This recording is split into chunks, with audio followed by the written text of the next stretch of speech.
Illegal Pizza is 5 minutes out my door. I go there every day just because it's so convenient. And their nachos and their burritos are about the same price as at Taco Bell, plus it's a cooler environment. And just as a reference point, I think Apple Maps is up.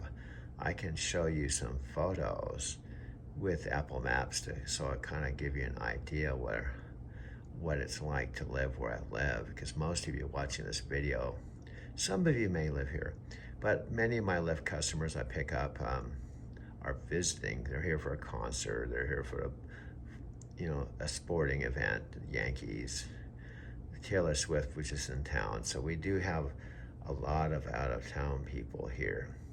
But this is my neighborhood, lower downtown. Illegal Pizza is right around the corner from where I live at the Mercantile Square lot. I come here to Legal Pete's every day. I gotta be honest. Can I be honest with you? I had a bunch of street bonuses today. I could have worked from 5 a.m. till 11 o'clock at night.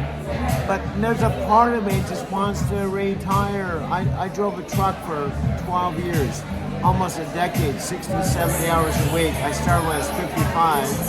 Now I'm 69, I'll be 70 in 2 months. My dad has been retired for 40 years. My sister Kathy's been retired for 40 years. My other sister's retired. So there's a part of me that just wants to retire. In fact, my lease is up next month. I'm seriously considering saying, fuck it. Maybe going out to Encinitas for the winter time. Sunrise. You know what I like about being unemployed? I'm unemployed right now. I'm unemployed, but I'm self-employed. That's what's kind of cool. I got fired by Night Transportation, so I'm unemployed, but now I'm employed, but self-employed. So it means I don't have to work anytime. Dude, you're filming me? That's cool. You're filming me and I'm filming you. Sometimes I just want to rent a car and go, you know? I do know. And I think I can help you with that. Really? Where you gonna go, Tom? Where you gonna go? Spin that wheel. Looks like you are going in an electric vehicle to Denver, baby. Let's go, Tom. They got mountains and, more mountains. Let's go. What is happening here? Who's next? What does a beacon do? A beacon beckons. A beacon illuminates. Then suddenly it dawned on us. We'd met so many visionary leaders of human potential. We discovered so much new helpful information. We met light workers, and these light workers needed to congregate. Their information needed to be presented. We thought, we can do that. We can use our hosting skills to create that place. Paul and I knew we were just simply the midwives of it. Our job was to create a place and hold a space that would attract and broadcast life-enhancing information, and to be a place, a sort of playground, where people could be inspired and empowered. On the opening morning, 6 charismatic people stood at a microphone in Chef Roy Yamaguchi's very first restaurant called 385 North to speak to about 60 people who came that morning to be inspired. And they wanted to ask a question. These people, Jack, Barbara, and so on, asked, what if we were to meet every Tuesday morning at 6:30 a.m.? What could this gathering become? So I will partially answer that question by spotlighting a few originators in memoriam who are no longer with us and without whom the Inside Edge simply would not exist. So the first person I want to spotlight is Paul von Wellenetz.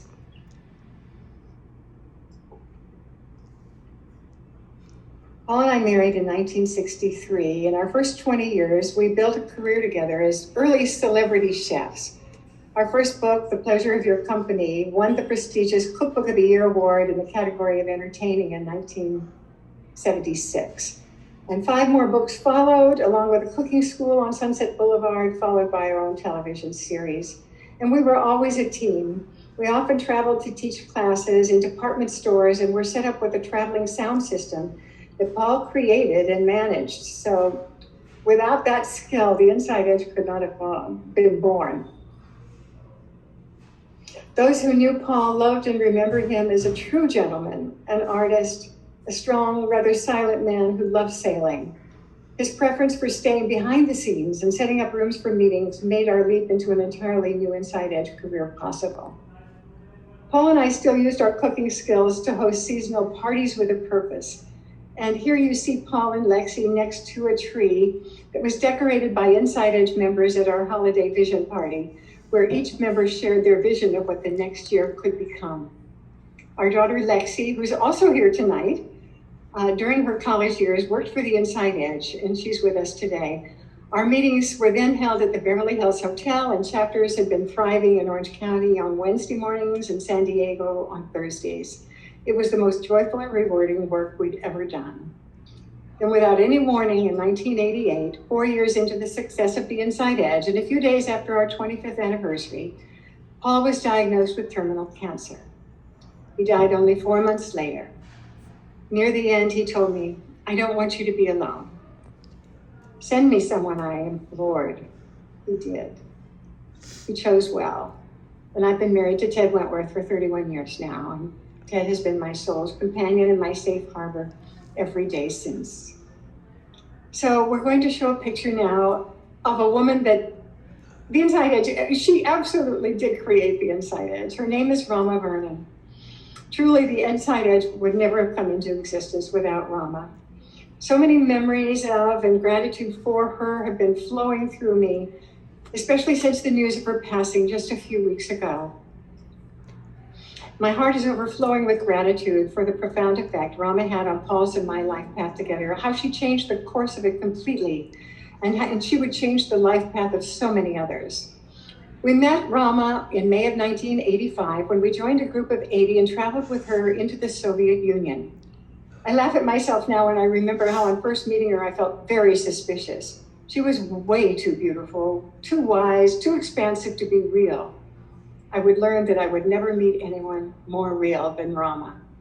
She was a radiant fountain of light and beneficence, and I just watched her wistfully. Our travel into the Soviet Union was unprecedented, the first group of its kind.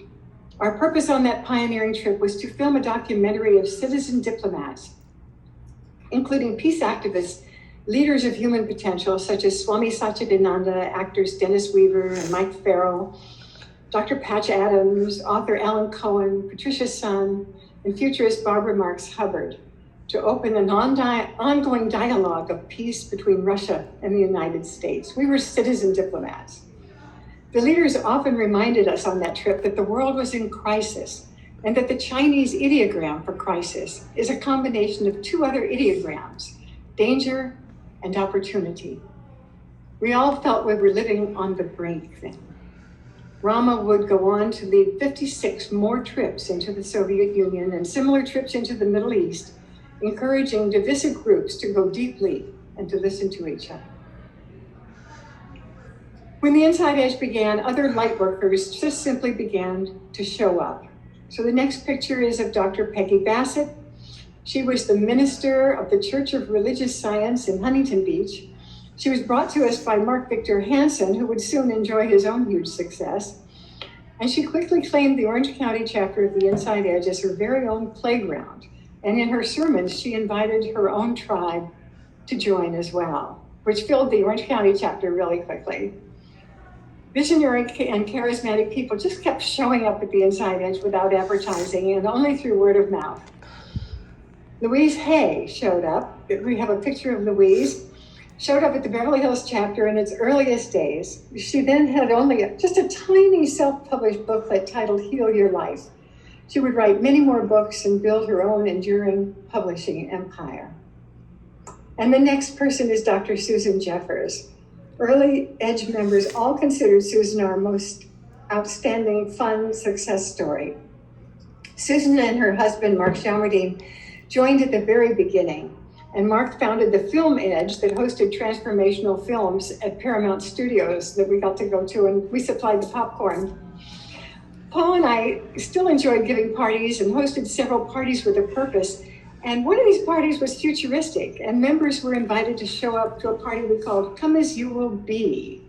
We invited members to show up as who they would be in 5 years. And we told them they would need to stay in that future character all evening and share with everyone how they had gotten where they had arrived. Susan went all out, arrived at the party in formal attire, and carried 3 mock books. She told us all seriously that she had just returned from her third New York Times bestseller tour. She achieved that 5-year goal, beginning with her international bestseller, Feel the Fear and Do It Anyway.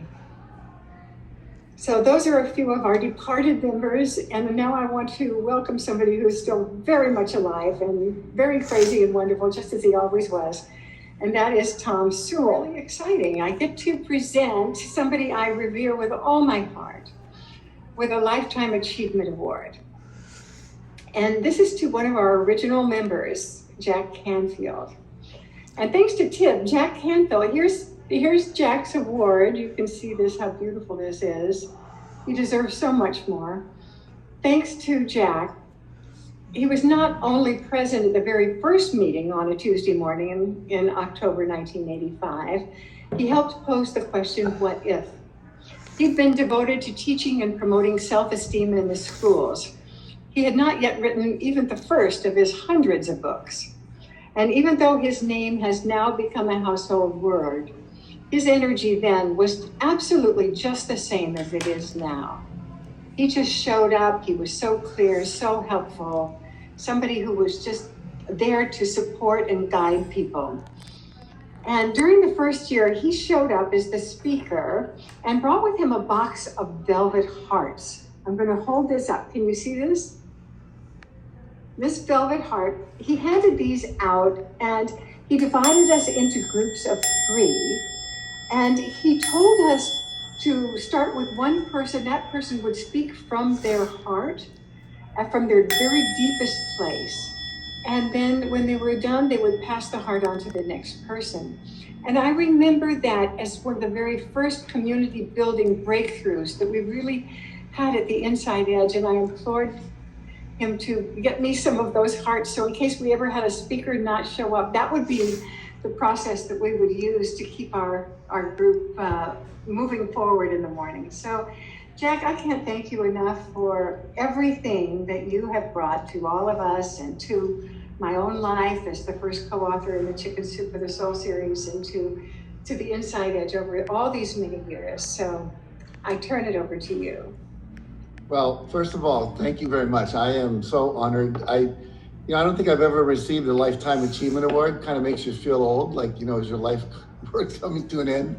I don't think it is. I'm 76, but I've planned to be around to past 100. I was in a workshop once where we had to decide how old we were going to be when we died, and I decided 105. So doing all the right things, I think, to make that happen. So again, just thank you. I really appreciate the award.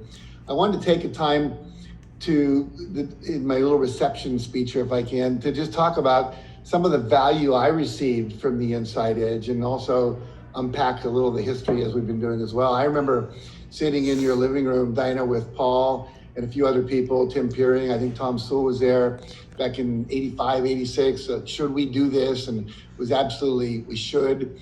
And this question of what if, I like to live my life by what if we could do it? Instead of like, can we or can't we? Well, what if we could? What would we do? And so literally getting up every morning at 4:30, and I'm a night person, I'm a night owl, not a morning person, but it was totally worth it.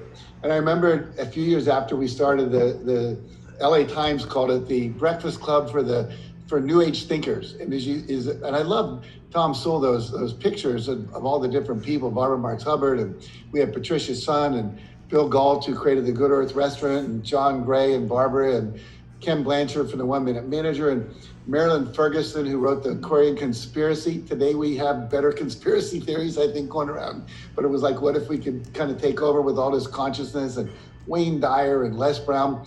It's funny you showed the picture of Peggy Bassett.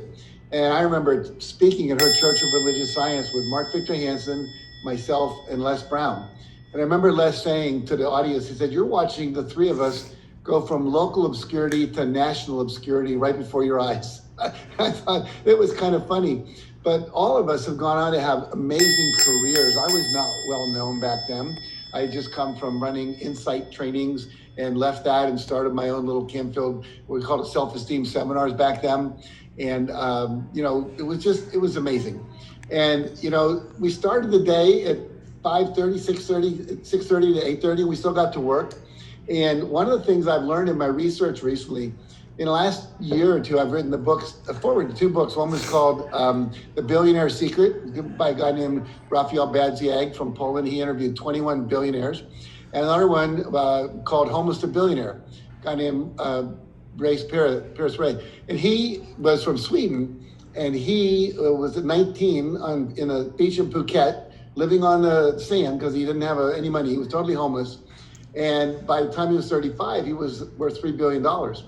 And he attributes all of that to The Secret and my book and Tony Robbins' books and other books that people like us have written. And one of the things that all the billionaires said, his book and all the other 21 billionaires, I didn't expect this, but they all got up before 5:30 a.m., which I found fascinating, being a night person. Secondly, they all read for at least an hour a day. Thirdly, they all meditated. And fourthly, they all exercised. So it was really interesting. So I've become more of a morning person actually in these later years based on that and also my experience at the Inside Edge. And I remember going around to all the different chapters. I remember showing up at the one in the Valley, and I forgot my suit coat. And I thought, can I really do that? I was so into like how I looked back then. And I wore one tonight just out of respect for the award you guys were giving me. But we had about, I think, 500 members at that point. And I developed some of the closest friends I had back then. Barbara DeAngelis, Making Love Work, Susan Jeffers, Tim Peering. Tim Peering is one of the great experiential warrior teachers ever. He seems to have a black belt in everything. And I want to share, I have to show